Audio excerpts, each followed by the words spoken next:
जय श्री कृष्ण दोस्तों, बीएसरा फैमिली में आपका स्वागत है। दोस्तों, हिंदू धर्म में तुलसी के पौधे का बहुत अधिक महत्व बताया गया है। हमारे ग्रंथों और शास्त्रों में तुलसी को बहुत ही पवित्र और लाभकारी माना गया है। जिस घर में तुलसी होती है उसकी देखभाल होती है, उस घर में कभी भी यमदूत प्रवेश नहीं कर पाते और तुलसी का पत्ता और गंगाजल कभी भी देखिए बासी नहीं मानी जाती। और श्री हरि भगवान को और भगवान कृष्ण की पूजा में तुलसी के बिना अधूरी मानी जाती है। आप सभी जानते हैं कि तुलसी का बहुत अधिक महत्व है, वैज्ञानिक तौर पर भी और हमारे हिंदू धर्म में भी। दोस्तों, तुलसी का पौधा एकमात्र ऐसा है जिसको लगाने से कभी भी घर में वास्तु दोष नहीं होता, घर में सकारात्मक ऊर्जा का वास होता है और जो व्यक्ति तुलसी का पूजन करता है उसके सारे जितने भी पाप होते हैं वो नष्ट हो जाते हैं और उस घर में सुख समृद्धि का वास होता है। पुराणों में बताया गया है कि तुलसी का पौधा घर के आंगन में लगाने से, देखभाल करने से इंसान के पहले जन्म के सारे पाप नष्ट हो जाते हैं। और आपने देखा भी होगा कि तुलसी के पत्ते को गंगा जल के साथ मृत्यु के समय लेने वाले व्यक्ति की आत्मा को शांति मिलती है और साथ ही वह स्वर्ग में वास करता है। दोस्तों, तुलसी का बहुत अधिक महत्व बताया गया है। आज मैं तुलसी से संबंधित एक ऐसा उपाय आपको बताने वाली हूँ जिसको करने से आपको निश्चित ही मन वांछित संतान की प्राप्ति होगी। धन की इच्छा है तो धन की प्राप्ति अवश्य ही होगी। दोस्तों, उसकी जानकारी देने से पहले जो पहली बार मेरी वीडियो को सुन रहे हैं प्लीज मेरे चैनल को सब्सक्राइब करें, बगल में बेल आइकन को दबा दें जिससे मेरी आने वाली सभी वीडियो का नोटिफिकेशन सबसे पहले आप तक पहुंच सके। दोस्तों, तुलसी का बहुत अधिक महत्व है और इस उपाय को आप किसी भी अच्छे दिन में, सोमवार में, शुक्रवार में या एकादशी, पूर्णमासी या संक्रांति के दिन करें।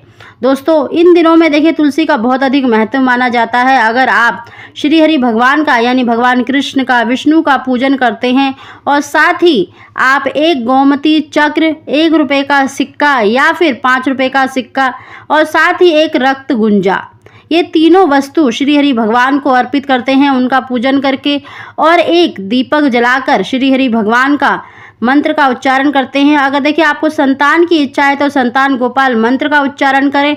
अगर आपको धन की इच्छा है तो आप ओम नमो भगवते वासुदेवाय मंत्र का उच्चारण करें। इस तरह से श्री हरि भगवान का पूजन करने के बाद आपको देखिए तुलसी माता का पूजन अवश्य ही करना है। देखिए तुलसी माता का पूजन में आप थोड़ा सा कच्चा दूध और गंगाजल डालकर तुलसी माता पर अवश्य ही चढ़ाएं, उनको रोली लगाएं और साथ ही आपको कलावा यानी जिसे मोली कहा जाता है वो भी अवश्य लपेटें।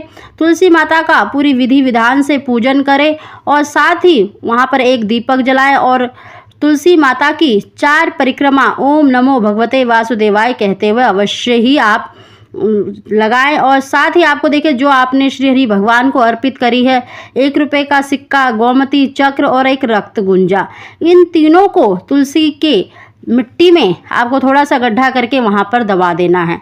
दोस्तों, उस दिन से आपको लगातार कम से कम 40 दिन तक एक शुद्ध घी का दीपक अवश्य ही जलाना है और श्री हरि भगवान से भी जो भी आपकी मनोकामना है उसके लिए प्रार्थना करें, चाहे संतान के लिए, धन के लिए, जो भी आपकी इच्छा है वो अवश्य ही पूरी होगी।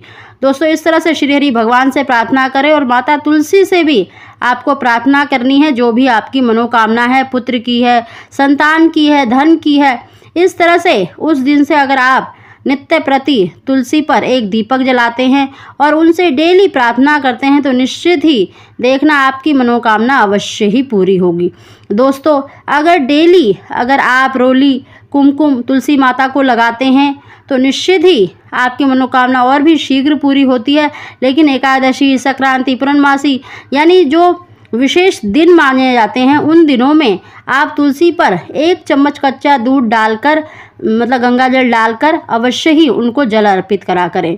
इस प्रकार अगर आप 40 दिन तक कर लेते हैं तो निश्चित ही आपकी जो भी मनोकामना है वो अवश्य ही पूरी होगी। दोस्तों, तुलसी माता श्री हरि भगवान की प्रिय हैं और आप इनका पूजन करते हैं तो निश्चित ही आपकी जो भी मनोकामना है वो अति शीघ्र पूरी होती है। दोस्तों, अगर आपको हमारी जानकारी वीडियो पसंद आई हो तो इसको लाइक अवश्य ही करें। आप सभी को जय श्री कृष्ण।